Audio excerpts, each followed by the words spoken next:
Et bonjour à tous, bienvenue pour cette nouvelle partie. Alors, ça fait un moment déjà que je suis pas revenu parmi vous. Bah, ça fait au moins 15 jours que j'ai pas posté de partie, excusez-moi, mais je suis parti. J'ai eu j'avais les vacances scolaires, je suis parti, j'ai pas pu enregistrer de partie. Alors en plus de ça, je suis parti avec mon micro parce que je pensais vous en mettre une de partie et j'ai pas pu. Et du coup, j'ai oublié de reprendre mon micro, donc je l'ai plus avec moi. Donc là, j'espère que le son va pas être mauvais. J'enregistre du coup avec le micro intégré de l'ordinateur. Il est pas mauvais, la qualité est pas mauvaise, mais bon, vous allez me dire, j'espère que ça ira.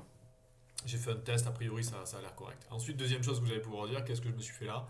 Je me suis pris un caillou sur la tête, donc rien de grave, il n'est pas pété, mais bon, il va falloir que ça cicatrise tranquillement, donc je fais attention.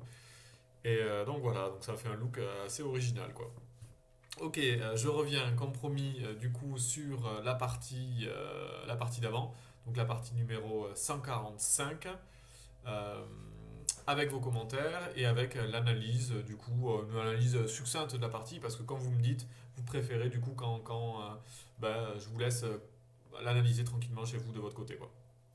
Alors je vais rebondir juste sur quelques commentaires, et puis j'en profite après pour embrayer sur la partie. Donc voilà, Hicham, en tout cas, je salue Hicham au passage qui me dit que ce chaîne mériterait beaucoup plus. Et ben écoute, si tu penses qu'elle mérite plus, j'espère que vous le pensez tous et que vous partagez ça autour de vous. Et que comme c'est un contenu gratuit qui se veut en plus pédagogique, et ben autant que ça profite au plus grand nombre. Donc je continue à vous dire, hein, partagez ça autour de vous, les réseaux sociaux, par mail, autour de vos amis qui le bouche à oreille. Voilà. Alors, je commence et j'enchaîne par un commentaire de Thomas. Donc j'enchaîne sur la partie ouverture. Pire par intervention de coup parce qu'on a commencé par D4 mais on se retrouve au bout du troisième coup avec la défense Pirque après G6. Ici on est dans une Pirque. Fou E2 qui est une variante un petit peu rare. L'idée c'est de jouer G4 très vite. Alors on me l'avait déjà joué il y a très longtemps, du coup je savais un peu comment réagir. L'idée c'est de contre-attaquer de suite de l'autre côté pour pas laisser au blanc la possibilité ici de m'attaquer sans rien, sans que je contre-attaque. Du coup il y a une double attaque sur les deux cavaliers, c'est intéressant. Donc prise, on va jusqu'au bout. Et là, c'est à peu près égal cette position normalement. Donc, a priori, on conseille au blanc plutôt de reprendre le pion ici. Moi, je reprendrai ici, puis après, je jouerai F5 pour essayer de casser mes pions doublés avec le fou sur la grande diagonale. Ça se joue assez bien du côté noir, pas de problème. Ici, je prends, il prend. Et là, prendre, c'est de la première imprécision de la partie. Alors, on va gagner peut-être quelque chose avec les blancs. Mais en fait, on a une pression ici, on a une pression le long de la colonne. Maintenant, ma dame est bien placée, le fou va s'ouvrir le long de la diagonale assez facilement. Et là, il y a un petit problème, il y a un petit problème. Et on continue avec les imprécisions. Ici, l'ordinateur propose un coup un petit peu moins facilement humain, en tout cas de prendre. Et après, la prise ici à 1-4, jouer cavalier F3 suivi de dame D3 avec possible échange des reines. C'est pas un coup forcément humain, les humains ont envie de défendre le pion. Et là, il y a un carrefour pour moi. Donc là, j'ai joué l'activité à fond. J'étais pas obligé de jouer l'activité à fond, j'aurais pu tranquillement aller chercher le pion, donc échanger un pion, donc pion prend, et on était à peu près égal au niveau des pions, sauf que bon, ben, je lui ai développé son fou, et j'avais pas envie, j'ai voulu jouer l'activité à fond, donc c'est un choix, peut-être pas le plus précis selon l'ordi, mais moi j'aime bien, c'est quand même pas mal. De toute façon, on voit qu'il y a pratiquement plus un pour les noirs si on regarde l'évaluation, mais en tout cas, la position, moi je regarde la position surtout, elle est intéressante. Donc on en est à peu près à cette position-là, la me 2. Je continue avec vos commentaires. Donc ça, c'était un clin d'œil à Thomas.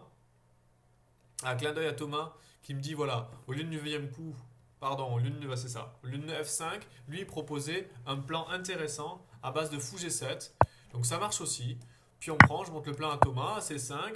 Et là, Thomas, il veut jouer, en gros, il veut jouer, donc imaginons cavalier 2, il veut jouer sur la grande diagonale en mettant une pression ici sur le pion D4. Ça se joue franchement assez bien. On peut continuer par Dame D2 par exemple, Tour B8 et Roc. Et c'est vrai que le côté blanc du Roc est un peu défoncé, donc on a un pion de moins avec les noirs, mais les blancs ont un petit peu de problème pour mettre le roi à l'abri. Et c'est vrai qu'on joue le long de la diagonale ici avec les noirs, c'est quand même assez intéressant quoi. Ok, pour le plan de Thomas qui est correct, hein. On sacrifie un pion pour l'activité ici. Moi, ce que j'ai joué, je joue aussi l'activité. Avec F5, je profite du clouage. J'en profite pour faire un petit clin d'œil à Niki, à Cosbilly. Je verrai pour les matchs entre youtubeurs, Cosbilly, à Pierre, qui me dit qu'il a craqué à la fin et que c'est vrai qu'il y a un mat avec le fou est joli. Euh, Clin d'œil à Eddy, clin d'œil à Rémi, clin d'œil à Thierry, clin d'œil à Mitch. Le format jusqu'à que je perde, Mitch, j'en profite, j'y reviendrai. J'espère que j'y reviendrai d'ici peu. Et je reviens sur les commentaires. Donc les commentaires intéressants, les manipulations sur tablette, Jean, pour aller sur me défier, bah, je pense que c'est comme partout, hein. Il faut aller sur le site, aller sur mon profil, Caméléon 2200, puis là tu as deux épées en fait, qui sont la petite icône sur laquelle tu dois cliquer pour ensuite aller me défier. J'adore la pirque. Clin d'œil donc à Arnold, j'espère qu'il va bientôt finir sa thèse. Est-ce que vous avez accordé de l'importance au classement Elo, Mohamed? C'est un peu surclassé au niveau league chess, mais bon, ça correspond plus ou moins hein, au classement Elo, c'est normal. Hein. La force des joueurs se fait par les duels qu'ils remportent et qu'ils perdent les uns contre les autres. Et donc on arrive sur la variante Francis, la variante avec fou F6 aurait pu être marrante. Donc on y arrive. Donc voilà, F5, Dame 2, tout ça c'est un petit peu une suite presque forcée là. Pion prend, fou prend. Alors là, je joue fou A6, je joue l'activité à fond. Dame 3. Il aurait pu aussi revenir fou D3 dans la partie, ce que je disais dans la partie, mais bon, j'aurais pris en B2 peut-être. Donc il joue Dame 2, Dame 3 dans ce cas-là, et c'est là que l'aller-retour aurait été marrant. Donc c'est pas fou F6, mais c'est fou H6 qui était marrant, que j'ai vite fait regarder la partie, mais je l'ai vite enlevé à cause de cette variante, fou prend, Dame prend, et Dame 3. Enfin, je gagne pas la tour, hein, je gagne pas la tour parce que je suis cloué. Et dame là, et je me disais, bon, mais qu'est-ce qui se passe? Et en fait, l'ordinateur, il est allé un peu plus loin que moi, et c'est vrai que dans les analyses, si on pousse un peu, après dame prend, pion prend et roc, ici, on menace par exemple le mat déjà, donc c'est intéressant avec la tour et le fou. Alors c'est facile à parer, hein, forcément, on va jouer cavalier E2, mais après, par exemple, C prend B2, fou prend B2 et cavalier D7, cette position-là, en fait, j'aurais pu y arriver, hein, en calculant un peu. On est à égalité niveau matériel, mais regardez la position un peu des pièces. J'ai ici une tour très active, un fou très actif, là. Et j'ai un cavalier qui est prêt à bondir sur des cases faibles en C4, où il ferait très très mal, hein, puisqu'il attaquerait le fou et puis un 3. Ma deuxième tour est prête à aller en B8. Ici, il y a un énorme avantage d'activité. L'ordinateur me donne un énorme avantage ici. Voilà, je ne suis pas allé jusque là. Je ne voulais pas échanger toutes les pièces. Du coup, j'ai pas joué ça. Et j'ai joué l'activité à fond en jouant des 5. Et là, l'imprécision, bon, c'est pas une énorme imprécision, mais c'est une imprécision. Il aurait dû jouer fou D3 et essayer d'échanger les pièces. Et là, il se trompe, il joue fou F3. Du coup, ici, c'est vrai que ça illustre bien, Frédéric, l'importance du développement des échecs. Et bien, aux échecs, et là, c'est vrai que ça marche bien dans cette partie. Et alors, pour Gétro qui me dit encore une super partie, mais en revanche, j'ai une petite remarque pour les adversaires, ils sont pas très forts. Oui, c'est vrai, mais pourtant, je mets ma fourchette, tu vas voir, dans ma fourchette basse pour jouer les adversaires, je mets 2150 et après jusqu'à l'infini. Le problème, c'est qu'il y a plus d'adversaires en dessous qu'en dessus. Là, je dois être top 70 en ce moment sur les chess là, de cette cadence, donc j'ai du mal à trouver les adversaires plus forts. Et sinon, je vais attendre une plombe en fait. Et sinon, donc on va revenir vite fait sur la partie. Il y a une variante intéressante. Euh, Après, il y a une petite impression que j'ai faite un peu plus loin. Donc, C prend, fou prend, j'ai joué l'activité à fond. Cavalier D7, cavalier E2, on en est là. Tour B8, fou C3, dame prend, pion prend, fou H6, et là, E4. Donc, E4 est une erreur. Donc, je rock, tour F1, pion prend, fou G2 est une erreur, il aurait dû prendre. C'est ce que je disais par la partie, cette fois il pouvait prendre le pion. Il recule. Et là, il y a une erreur dans la partie. En fait, il y avait un coup meilleur pour moi que j'ai pas trop calculé, c'est cavalier F6. L'idée c'était d'aller en fait avec mon cavalier en G4 pour attaquer ces cases noires en fait dans son camp. C'est très fort en fait ça. Alors Didi que c'est vraiment très très intéressant. Je vous montre une variante qui illustre bien. Alors il joue à 3 mais là alors Didi qui a presque un Zuzwang en fait côté blanc, il y a peu de coups en fait. C'est très dur de trouver des bons coups. Sur fou D2 il y a E3. Et il n'y a pas vraiment de coup, donc A3 qui est le premier coup de l'ordi, mais c'est pas énorme. Donc je vous montre une variante illustrative par exemple. Et là, avec un énorme avantage, les noirs sont complètement gagnants dans cette position. J'ai deux pions de plus et deux pions passés liés côté roi. Voilà. Bon, ben quoi d'autre? Rien, hein. Je vais attaquer du coup une nouvelle partie. Partie numéro 146. J'espère qu'elle va bien se passer. Et c'est parti, on va créer une partie. Donc je vous montre hein, comment je crée une partie. Fourchette basse, 2150, 10 plus 4. On y va. On va chercher un adversaire. Hop, je vais couper. J'en profite du coup, juste une chose super, super, je transfère ce petit message. J'en profite avant que la partie se lance parce que ça va se lancer. De toute façon, vous pouvez sauter.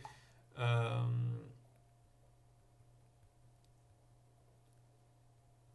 Hop, sauter évidemment hein, jusqu'à que la partie commence. Sauter les explications si ça vous chante pas.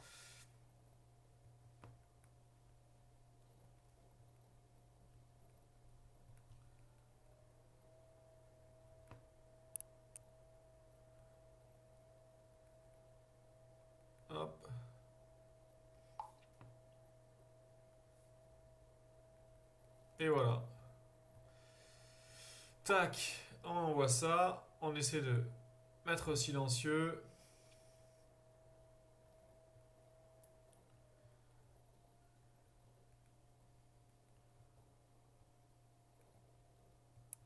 Hop là. Alors, ça c'est bon. Donc vous voyez le problème quoi. Même en mettant une fourchette basse de 2150, la difficulté c'est de trouver un adversaire. Et donc là pendant ce temps, ben, j'ai pas d'adversaire, personne n'est prêt à relever le défi. Donc pas évident, pas évident. On peut revenir du coup rapidement et faire, je peux faire certains commentaires, en tout cas sur ce qui se passe en ce moment. On peut revenir sur l'actualité. Euh, sur le tournoi surtout qui se passe, il y a une énorme performance de Carlsen là, qui a gagné un tournoi avec une performance extraordinaire. Il est revenu à son top niveau, puis là il est en train d'en jouer un autre où il y a notre petit français national, là, notre petit Maxime. Et c'est vrai que c'est pas évident. Un gros tournoi avec Carlsen, Caruana, il y a du Aronian, il y a du Anand qui est vraiment revenu aussi au top. C'est incroyable à son âge encore. On dit que c'était. On pensait fini, mais. Parce que plus de 40 ans aux échecs, ça commence à être dur au top niveau. Et non, il est toujours là, c'est incroyable. Une solidité et une résistance incroyable. Et il y a Carlsen, toujours bien sûr, qui est en tête. Et il y a un petit prodige allemand, là, Keimer, qui est entraîné par un commentateur, là, Lego. On sait bouillant, il y a Maxime aussi dans tout ça. Ah, juste au moment où je continue de parler, c'est parti, j'ai un adversaire qui se lance, donc on va se préparer, lui donner le lien de ma chaîne, et puis elle puisse se lancer à bras le corps. Tant pis, les commentaires du tournoi, on les a un peu.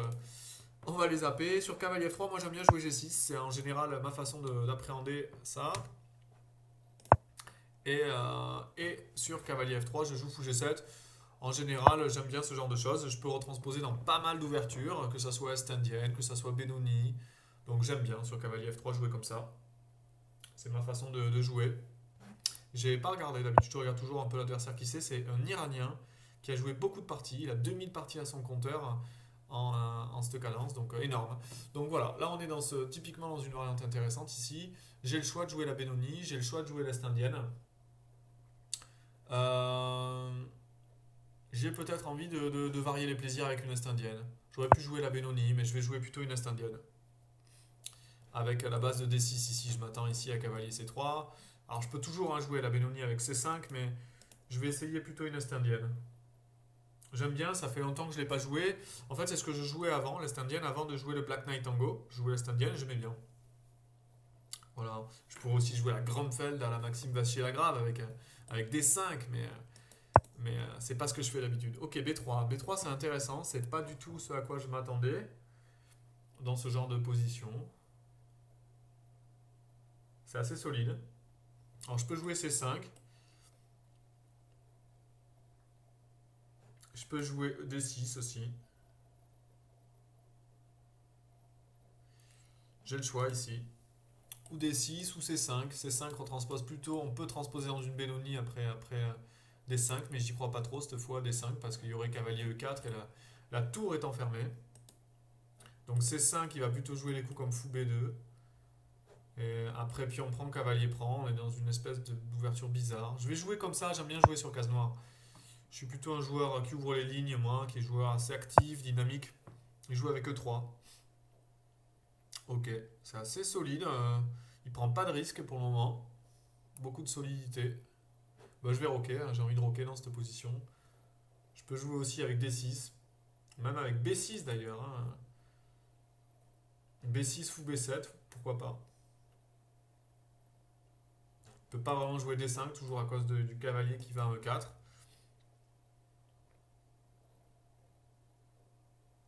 Je peux jouer avec D6, c'est sûr. C'est intéressant. Je peux jouer avec D6 ou B6, c'est deux plans de jeu différents. Je prends toujours beaucoup de temps, vous voyez, dans l'ouverture, parce que c'est important de choisir comment on veut positionner ses pièces, quelle structure de pion on veut jouer, là où on se sent le plus à l'aise. Essayer de comprendre où c'est que veut nous amener pardon, notre adversaire, sur quel terrain il veut jouer, et nous essayer de l'amener sur le nôtre. Donc j'essaye de voir là un petit peu, de tâter le terrain. Il joue très solide, pour le moment il atteint un peu. Je peux jouer des 6 mais après des pions prend, j'ai pas envie d'échanger les reines, donc je vais sur pion prend, je pourrais toujours jouer dame échec. Mais c'est pas un coup qui va m'amener loin, parce qu'après je suis en train d'imaginer des coups comme fou E2, roc, et puis après un jour j'aurai plus dame échec là, et il pourra menacer de prendre. Et j'ai évidemment pas envie de prendre et lui renforcer le centre ici. Donc peut-être jouer plutôt avec B6 ici. C'est une façon de voir les choses. B6. Un coup tranquille. Pour mettre le fou sur la grande diagonale. Bon, le fou, il est jamais mal sur cette diagonale. C'est pas l'endroit où il est mal. Alors là, ça, je m'y attendais un petit peu. Je peux roquer. Je peux aussi jouer E6 pour empêcher D5. C'est une possibilité aussi.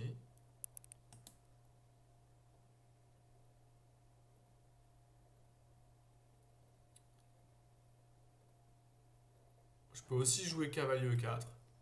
Il y a plein de coups, hein. C'est pas évident de trouver les bons coups.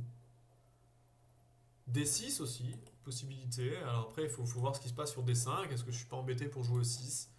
Faut pas lui laisser prendre le centre non plus. E6, qu'est-ce qui se passe? Sur pion prend par exemple, je peux être peut-être un peu légèrement embêté. Je vais roquer ici, tranquille.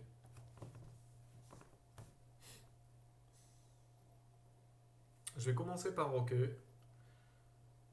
Il va forcément d'obliger de prendre une décision maintenant pour son fou, où il va le développer ou là ou là. Ça m'étonnerait qu'il joue G3 fou G2 dans cette position. Il faut bien qu'il prenne une décision pour son roi. Donc lui aussi, il va devoir réfléchir à où placer son fou de case blanche. En E2 ou en D3, et c'est pas si facile de choisir les cases. Elles se ressemblent pas mal. On a envie de le mettre en D3 parce qu'on se dit qu'il rayonne un peu plus, mais d'un autre côté, on bloque la reine. Donc il le met en E2, voilà.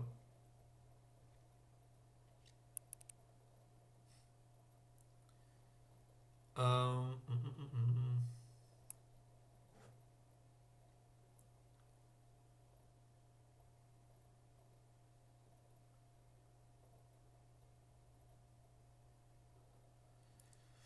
Alors, j'ai envie de jouer.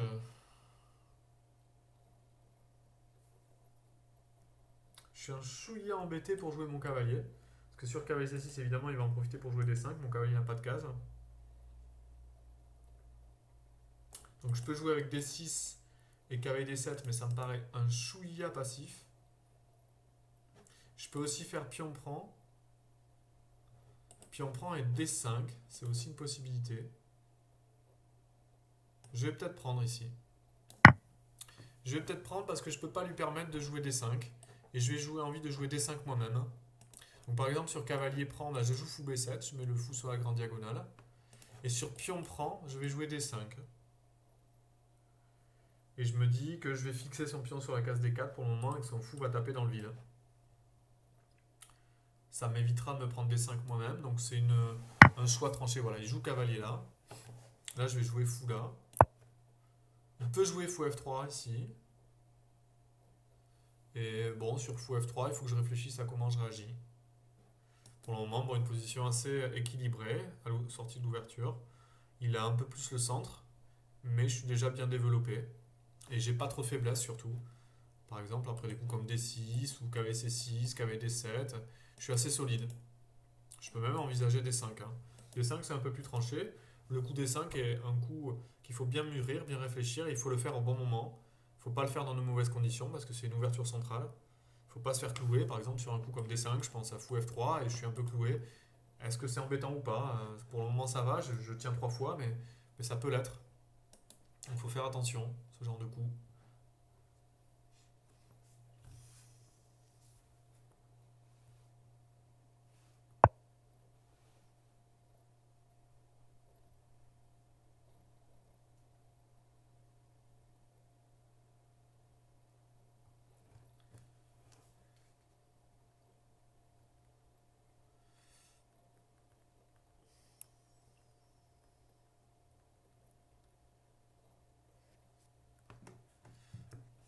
Alors,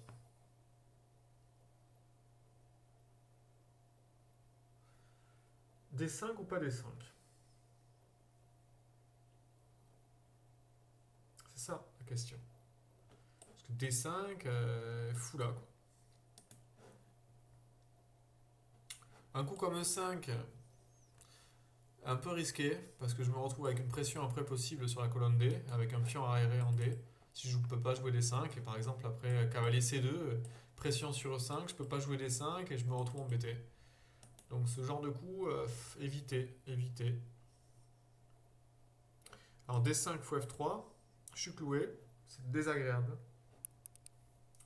Je peux jouer E6, mais bon, pour jouer cavalier D7 ensuite, c'est pas incroyable. Je peux jouer cavalier D7 direct d'ailleurs, est-ce que j'ai peur de pion prend, cavalier prend? Il n'y a pas de découverte vraiment, après fou prend, il n'y a pas de découverte de cavalier avec une pression sur le fou. J'y crois pas. Et c'est le genre de variante que je dois analyser là. Après vous allez me dire que peut-être je pars trop loin, mais c'est important. Je peux aussi jouer cavalier C6. Je vais me retrouver avec le même problème de clouage. Ah, peut-être cavalier C6 ici est naturel. Cavalier C6 c'est assez naturel. Bon là je vais jouer D5 au prochain. L'idée elle est là. Je suis toujours cloué après fou F3 parce que je peux pas faire pion prend à cause de cavalier prend, mais l'idée est là. Je peux peut-être jouer tour B8 ensuite pour me déclouer ou tour C8 si besoin. Je continue à développer mes pièces. Ça peut pas être mauvais en fait cavalier C6, ça peut pas être un mauvais coup. Et pour le moment je réfléchirai après à comment jouer mes pions centraux. Si D6, si D5, si E5 s'il y a besoin. Pour le moment je sais pas trop et j'attends avant de me décider. J'ai un jeu élastique, une structure de pions élastique. Parce que c'est clair, je vous l'ai déjà dit, surtout en finale, quand vous avancez vos pions, ils ne reviennent plus en arrière. Donc attention à vos avancées de pions. Il faut le faire précautionneusement. Ok, donc là je vais voir. Je vais attendre le prochain coup de mon adversaire, je vais voir. Est-ce qu'il joue cavalier C3? Est-ce qu'il joue voilà, fou F3 sur le clouage? Je pouvais m'y attendre dans ce coup, hein. Alors j'ai laissé un coup intéressant qui est E5. Alors ça n'a pas l'air de marcher après cavalier prend. Puis on prend et fou prend, mais bon, voilà, faut analyser ces coups-là. J'aime pas trop dame C7 à cause de coups comme cavalier B5. Encore que je pourrais jouer dame B8 ensuite et je me dirais son cavalier ne sert pas à grand chose. Mais bon, je peux aussi jouer tour B8 pour me déclouer. D5 me paraît un peu risqué parce que je me retrouve encore une fois dans un clouage, j'aime pas ça. Il n'y a pas vraiment de découverte, après pion prend, cavalier prend. Mais je suis un petit peu embêté, il peut y avoir des trucs. En tout cas, je suis cloué quoi. Il peut jouer cavalier C3, je suis cloué quoi. Donc je vais éviter de me clouer tout seul. Ce serait dommage. Euh, Peut-être jouer dame C7. Tranquille. Ici. Dame C7 tranquille, ça défend le fou. Ça va menacer de passer mes tours sur la colonne D, surtout la colonne D en fait, où j'ai envie de mettre une tour pour mettre pour CD5. Et ça laisse la case B5, ok. Mais si je joue cavalier C3 qui est espéré, bon, est-ce que j'ai vraiment peur de ce qui se passe? Pas sûr. Est-ce que je peux jouer cavalier E5? Ça me paraît un peu risqué, cavalier E5, mais je peux peut-être jouer cavalier prend. Et sur pion prend, je peux faire fou prend. Dame prend, j'échange tout quoi. C'est pas énorme, mais ça a le mérite de simplifier la position. Ouais. Je suis pas. Disons que j'ai du mal à créer du jeu dans cette position. Les blancs sont très solides. C'est pas une partie où les noirs pour le moment ont des chances de gain, clairement pas. Là, c'est très solide côté blanc. Pour le moment, il n'y a pas grand chose, hein. C'est des jeux voilà, de fond de cours. On joue clairement, c'est comme si je fais la comparaison avec le tennis là. On joue en fond de cours, c'est des échanges de fond de cours. Il n'y a pas énormément de tension. Il n'y a pas de complications énormes. Il y a clairement une tension centrale, même si elle n'est pas palpable parce qu'il n'y a pas les pions, mais il y a une tension centrale par la pression qu'exercent les pièces sur le centre. Mais il n'y a pas de réelle tension. Donc c'est du fond de cours. Faut pas craquer à l'échange. Pour continuer avec la métaphore tennis. Donc voilà. J'attends de voir. Je suis assez content que le temps se rééquilibre et qu'il prenne son temps ici. Parce que j'avais quand même une petite pression au niveau temps. Mais là, ça va. Là, ça va se rééquilibrer et je suis plutôt content. Parce que je suis pas très rapide forcément. J'explique en même temps. Ouais, le temps que j'ai mis, hein, 7 minutes pour jouer 10 coups, mais en même temps, c'est une ouverture que je joue pas souvent. Et donc, je suis pas forcément dans mes schémas. Et clairement, il me faut plus de temps pour assimiler la position et trouver les bonnes cases pour les pièces. Pas faire de bêtises. Donc, c'est pas facile tout ça. Donc il faut que je me décide assez vite sur cavalier C3, ce que je fais. Donc c'est ce que je fais, cavalier prend, pion prend. Il a la case ensuite D5 qui est intéressante pour lui. J'aime pas du tout jouer E6 parce que ça me laisse quand même un pion sur une colonne ouverte, je vous dis arriéré potentiellement si j'arrive pas à jouer D5. Donc ok, je contrôle ça, mais j'aurais du mal peut-être à pousser celui-là après. Et il risque de se retrouver faible, alors que si je joue D6, bah, il est pas faible, il est bien. Il est défendu par le pion E et il n'y a pratiquement pas de faiblesse dans mon camp. C'est très très dur pour lui de s'activer si je joue comme D6. Mais j'aimerais bien jouer D5 pour clairement me libérer. En fait, D5 ça supprimerait le pion C et le pion D. Si j'enlève ces deux pions, vous regarderez, la position est complètement symétrique. 4 à gauche, 4 et 2 à droite. Mais on n'en est pas là. On n'en est pas là. Donc avant de se retrouver dans une position symétrique, je peux jouer simplement D6 à un moment. Et en espèce, ça ressemble à une sicilienne et Tomarowski contre un hérisson, si je peux me permettre. Si vous connaissez un peu les noms des structures de pions. Alors, en général, le pion est en E4 et là, celui-là est en D6. Et on est dans les Tomarowski siciliennes, avec variante du hérisson. Donc c'est très solide en fait côté noir, c'est très dur de le casser avec les blancs, on a beaucoup d'espace, mais on a du mal à venir chercher les noirs. Ok, cavalier là, je m'y attendais un petit peu. Donc voilà, on est dans cette position avec le cavalier qui vient ici, je vous le dis, je m'y attendais. Bon, j'hésite. Tour C8 pour jouer sur cavalier B5 dame B8. Vraiment, on continue de regarder la souplesse dans la position. Mais bon, je sais pas où ça va. Tour C8 me plaît bien. Et les tours C8, l'idée c'est que sur cavalier B5, je joue dame B8, suivi de A6. Je suis solide. Ouais, j'ai envie de jouer tour C8 ici. L'idée aussi étant que le pion E7 est défendu par le cavalier en fait. Et donc sur cavalier D5, je peux peut-être jouer dame B8. Parce que sur dame B8, cette fois sur dame D8, pardon, sur dame B8, il pourrait y avoir cavalier prend. Et sur pion prend, après cavalier prend ici E7 échec. Donc attention à ce genre de petits trucs. Après, c'est aussi à lui de voir sur cavalier D5 si je peux pas faire cavalier prend. Pion prend et ensuite je m'ouvre la colonne C. J'ai dame et tour déjà sur la colonne C, ça peut être intéressant. S'il reprend du fou, ça me fait pas peur. En fait, sur cavalier D5, je pense que je prends. Cavalier prend, pion prend, et puis là je reprends. Je change tout et je me retrouve dans une bonne position, je pense. Les noirs sont plutôt contents.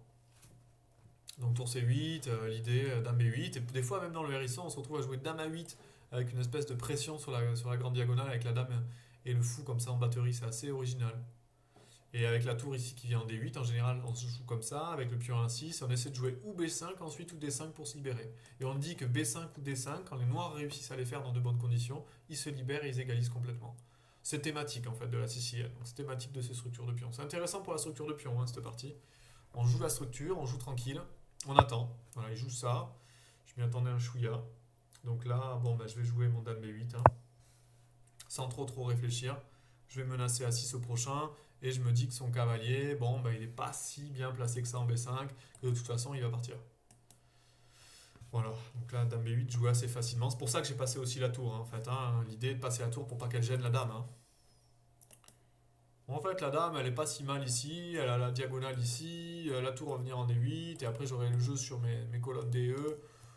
On dirait que c'est une position passive du côté noir. Si vous regardez, je suis replié sur 3 rangées. C'est vrai que ça donne peut-être cette impression au niveau visuel, mais en fait, c'est très solide. C'est une position, je vous dis, à ressort, qui me convient assez bien. Et d'ailleurs, on le voit, le temps que prennent les blancs pour trouver les bons coups et trouver les bons plans. Ils se marchent un peu dessus, ils ont du mal à trouver les bons coups, je pense maintenant. Et c'est pas facile, c'est très solide. Alors, ils ont voulu jouer solide. Du coup, je me suis dit, je vais rentrer aussi dans cette structure, dans cet esprit un peu. Ils jouent solide, je vais aussi jouer encore plus solide, comme ça je vais les provoquer et leur faire sortir, les faire sortir un peu de leur terrain, quoi. Et c'est ce genre de coup cavalier B5 qui montre que les blancs ont envie de jouer un peu actif, mais malgré eux, un petit peu, ils n'ont pas envie d'aller trop loin. Je fais de la psychologie là. Et donc ils se disent, bon, je me suis un peu aventuré en dehors de mon camp, mais presque j'ai envie de revenir là. Presque il a envie de revenir en arrière, jouer solide et attendre. Mais il sait pas trop comment faire. Et c'est vrai que là, le temps commence à s'amenuiser. Et bon, c'est un joueur qui est pas mauvais en blitz. Il a 2100 en blitz avec 5000 parties. Donc, peu de temps, il sait jouer. Par contre, en bullet, il est un peu moins bon. Attention, le manque de temps peut être un facteur dans cette partie. J'ai quand même 2 minutes d'avance. Il a pris beaucoup de temps. Et il galère un petit peu là, on va dire. On va dire clairement les choses. Il galère pour trouver les bons coups là. Mais c'est clairement pas facile. Je suis très très solide, bien placé. Il n'y a pas de faiblesse dans mon camp. Il faut aller les chercher, les faiblesses. Ok, cavalier D5, il a mis pas mal de temps avant de jouer ce coup. Son idée peut-être est de revenir avec l'autre cavalier en C3 pour solidifier ici cette base. Alors sur cavalier prend, il peut faire fou prend intermédiaire. Donc peut-être c'est à ça à quoi il réfléchissait. Sur roi prend, ensuite faire pion prend. Et mon cavalier a pas trop de cases. C'est peut-être l'idée qu'il a. Je peux aussi jouer à 6 moi. Mais j'ai le pion B6 en l'air. Donc sur cavalier C3, je peux aussi ensuite faire cavalier prend. L'idée c'est qu'il ne peut pas faire cavalier prend à cause de fou prend. Il y a des variantes comme ça qu'il faut que je réfléchisse là. Donc A6, cavalier C3, cavalier prend, il est obligé de reprendre du pion. Et je suis peut-être content. Parce que là, je peux peut-être jouer cavalier là. Ça me va peut-être. Avec D6 derrière. J'ai l'impression que je suis assez content de cette variante. Ouais, je vais jouer A6 ici. Alors attendez, est-ce que j'ai pas raté quelque chose? A6, cavalier prend. Fou prend, fou prend. Est-ce que je suis content de ce qui se passe? Pas forcément. Je peux pas jouer cavalier E5, cavalier prend. Donc j'ai dit cavalier prend, j'ai dit quoi? J'ai dit fou prend, roi prend, pion prend, et mon cavalier avait pas trop de cases, c'est ça? J'avais cavalier E5 quand même là, à la fin. Peut-être pas mal ça. Simple. Ouais, je vais jouer simple. Je vais jouer simple, je vais changer les pièces. J'ai pas 40 coups.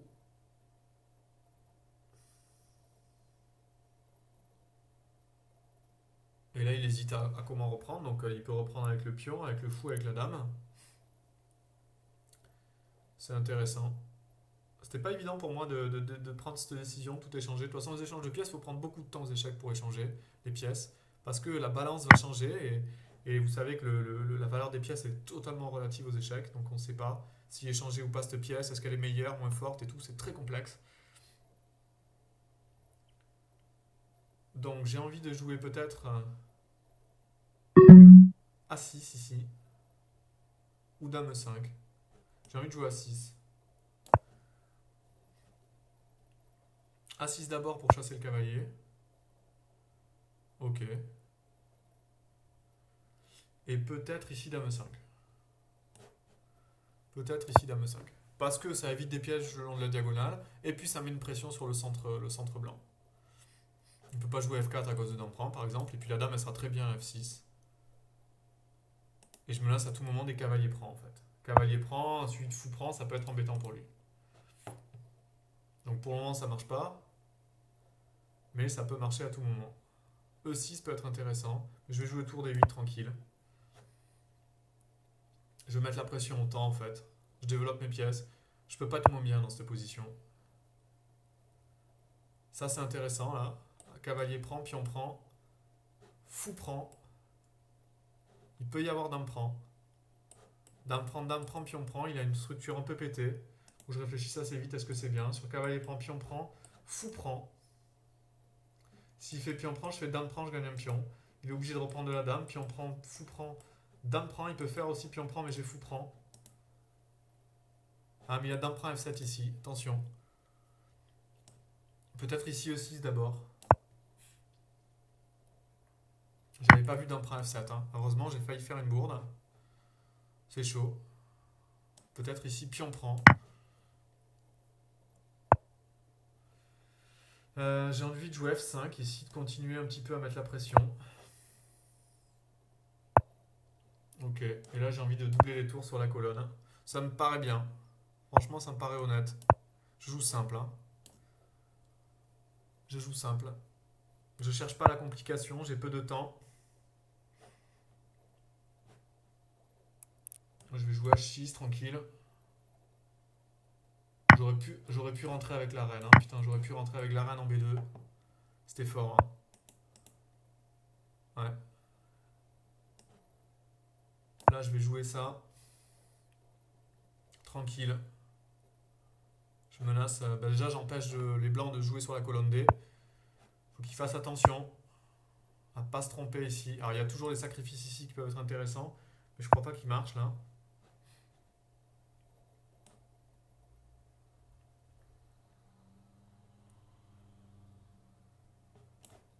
Ok, je vais enlever mon roi d'une possibilité d'échec en D7 surtout.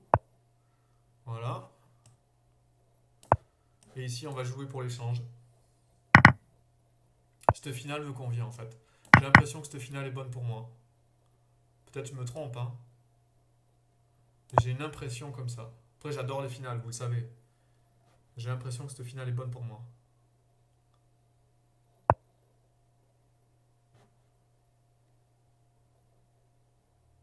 Je joue tout pour la finale. Je joue tout pour la finale de pion. J'ai l'impression que je suis bien dans cette finale. Je vais aller chercher le pion là.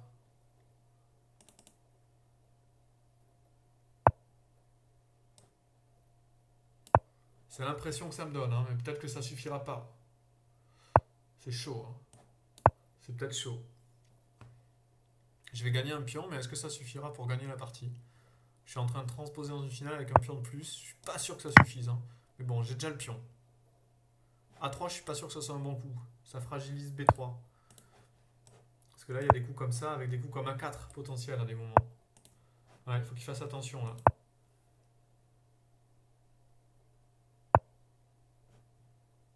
Ok. Je vais essayer de passer mon roi de l'autre côté tranquillement. Il m'empêche. Mais là, j'ai peut-être A4. Je vais jouer ça, j'attends. Et je joue ça. Allez, j'essaie de casser là. Sur pion prend et un fou prend. Et j'ai un pion passé. Ah, c'est intéressant là. J'ai l'impression que ma finale est bien meilleure maintenant. J'ai l'impression qu'A3 était pas bon tout à l'heure. Ça a affaibli B3, je le savais, hein. L'idée c'est que sur fou prend, il y a, voilà, il y avait B5 ensuite et il y a un clouage. Là, je suis bien, j'ai un pion passé maintenant. Un pion passé, normalement, ça vous le savez là, hein, ça devrait gagner ça. Ben, j'ai surtout un roi qui est très fort, très actif. Je vais bloquer en fait. Je vais prendre la décision de bloquer ici. Parce que je pense que c'est bon pour moi. Là, il faut que je réfléchisse vite. Pion prend, fou prend. Ah, ça passe pas. Il n'y a pas encore dame, mais à tout moment, je pourrais sacrifier pour gagner ici avec H4. Voilà, est-ce que H4 gagne pas là? H4 gagne. H4 gagne. H4 gagne. Eh oui, il a oublié. Le sacrifice, vous voyez ce petit pion là qui avait l'air de rien. Eh ben, il va finir par l'emporter. Il me fait gagner la partie.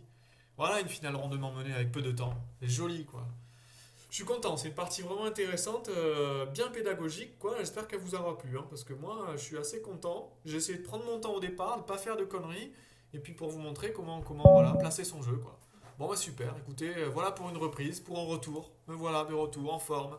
Je vous dis à bientôt pour une nouvelle partie. Allez, au revoir à tous.